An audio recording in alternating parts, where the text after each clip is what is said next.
Have you ever felt that sinking feeling? That gut-wrenching suspicion that something somewhere is terribly wrong? That the people you trust, maybe even the people you hired, are not who you think they are? That the very foundation of what you built might be crumbling from the inside? If you have, you are not alone. Hey, you amazing souls, yes, you watching right now. I know you're here because you want to see something real, something that touches your heart. And trust me, this story, it's exactly for you. Before we dive into this roller coaster of emotions, please, just a little favor, hit that like button, and tell me in the comments where you're watching from.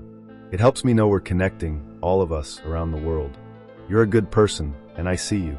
Now imagine this, the owner of a huge sports goods store, a place where dreams of athletic glory are born, where kids get their first baseball glove, and families buy camping gear for adventures.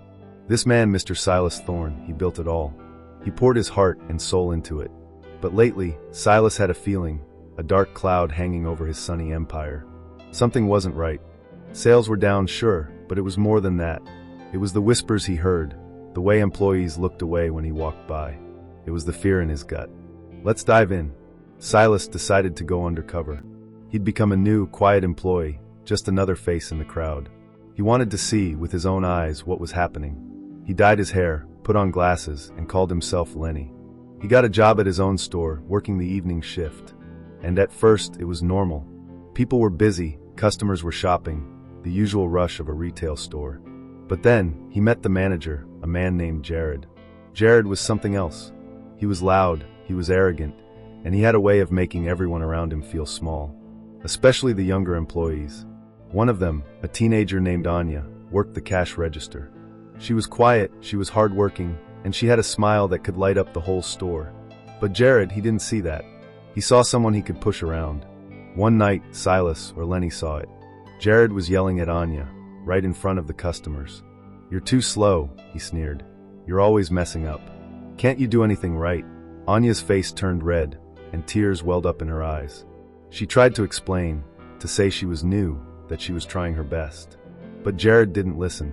He just kept yelling, his voice echoing through the store. Silas's blood boiled. He wanted to step in, to tell Jared to back off, to leave Anya alone. But he stayed quiet. He wanted to see how far Jared would go. He wanted to know the truth. And he saw it. Jared wasn't just a bully, he was stealing. Small things at first. A box of baseballs here, a pair of running shoes there. He'd hide them in the back, then take them home. Silas felt sick. This man, this person he trusted, was betraying him. And he was hurting Anya, a kid just trying to make a living. The next night, it got worse. A customer came to return a broken tennis racket. Jared refused, saying it was the customer's fault. The customer, a woman named Mrs. Evans, was upset. She said she'd only used it a few times. Jared didn't care. He told her to leave, to never come back. Anya, watching from the side, couldn't take it anymore. "That's not fair," she said, her voice shaking. "The racket was broken when she bought it." Jared turned on her, his face dark with anger. "Mind your own business," he snapped. "You don't know what you're talking about." He then started to push Anya around, and Silas knew he had to act. He stepped forward, his voice low and steady. "That's enough," he said. "You're not going to talk to her like that." Jared looked at him, surprised. "Who do you think you are?" he sneered. "You're just a new guy." Silas took off his glasses, and he pulled off the wig. "I'm Silas Thorne," he said, his voice hard. "And you're fired." Jared's face went white. He stammered, he tried to explain, but it was too late. Silas had seen enough. He told Jared to leave, to never come back. Then he turned to Anya. "I'm so sorry," he said, his voice soft. "You shouldn't have to deal with that. You're a good worker, and you deserve respect." Anya's eyes filled with tears. "Thank you," she whispered. "No one's ever stood up for me like that." Silas then called all the employees together. He told them what he'd seen, what he'd learned. He told them that he was going to make changes, that he was going to make sure everyone was treated fairly. He told them that he valued them, that they were the heart of his store. He said, "You know, sometimes people show their true colors when you least expect it. And sometimes you find heroes where you least expect them too." He also talked to Mrs. Evans, apologized, and gave her a new tennis racket and a gift card. The woman was shocked and so grateful. The employees were shocked. They'd never seen this side of Silas before. They'd always thought of him as just the boss, the guy who signed the paychecks. But now they saw him as a person, someone who cared. From that day on, things changed. The store was different. It was brighter, happier. People smiled more. And Anya, she became a star. She was confident, she was strong, and she knew she had a boss who believed in her. But there was a twist. Jared, he didn't just disappear. He was angry, and he wanted revenge. He started spreading rumors, lies about Silas, about the store.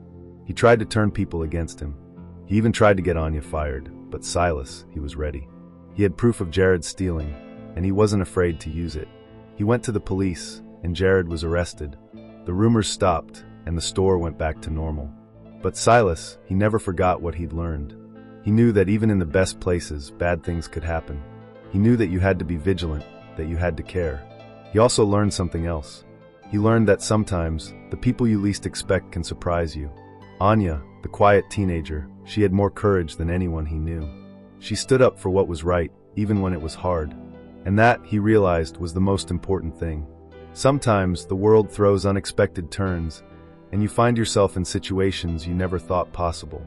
But remember, even in the darkest moments, there's always a chance for light to shine through. Be kind, be brave, and always, always stand up for what's right.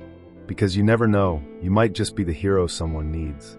And you, yes, you watching right now, you have that power inside you. Never forget that.